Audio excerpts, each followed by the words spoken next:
Սիրելի հայրենակիցներ, ինչ բոլորի օջախներում սկսվել է նախատոնական եռուզեռը,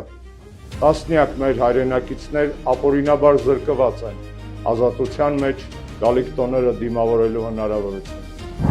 Հայաստանի եւ Ադրբեջանի բանտերում են իրենց հայրենիքին, համոզմունքներին, պայքարին, իրենց արժեքներին հավատարիմ մնալու համար հետապնդվող հայերը։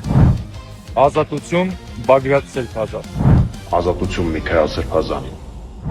Ազատություն Արշակ Սրբազանին։ Ազատություն Մկրտիչ Սրբազանին։ Ազատություն Սամվել Կարապետյանին։ Ազատություն Բակո Սահակյանին։ Ազատություն Արկադի Ղուկասյանին։ Ազատություն Լևոն Մնացականյանին։ Ազատություն Ռուբեն Վարդանյանին։ Ազատություն Դավիթ Մանուկյանին։ Ազատություն Դավիթ Իշխանյանին։ Ազատություն Դավիթ Բաբայանին։ Ազատություն Արայք Հարությունյանին։ Ազատություն Դավիթ Համբարձումյանին։ Ազատություն Նարեկ Սամսոնյանին։ Ազատություն Վազգեն Սաղաթելյանին։ Ազատություն Վարդան Ղուկասյանին։ Ազատություն Վիգեն Էուլ Ջերջյանին։ Ազատություն Վահագն Չախալյանին։ Ազատություն Վագիվ Խաչատրյանին։ Ազատություն Գարիկ Գալեյանին։ Ազատություն Արա Ռոստոմյանին։ Ազատություն Արտուր Սարգսյանին։ Ազատություն Միհրան Մաղսուդյանին։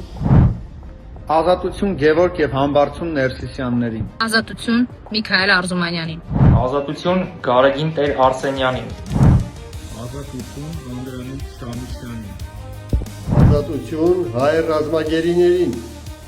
Ազատություն բոլոր քաղբանդարկյալներին։ Գալիք տոները նաև հույսի եւ հավատի օրեր են։ Սակայն հույս տարած գործողության ընդամենը երազանք է։ Հավատն առաջանքի, ինքնախապեյություն։ Հայաստանը ազատ չէ, միջև ազատված չէ վերջին քաղբանդարկյալը։ Հայաստանը ազատ չէ, մինչև Բաքվի բանտերից հետ չի վերադառնա վերջին հայը։ Հայաստանն ազատ չէ, քանի դեռ Հայաստանի կառավարիչները չեն իրականացնում հայ ժողովրդի իղձերը։ Ազատություն մեր երկրին, ազատություն մեր ժողովրդին։ Շնորհավոր ամանոր եւ սուրբ ծնունդ։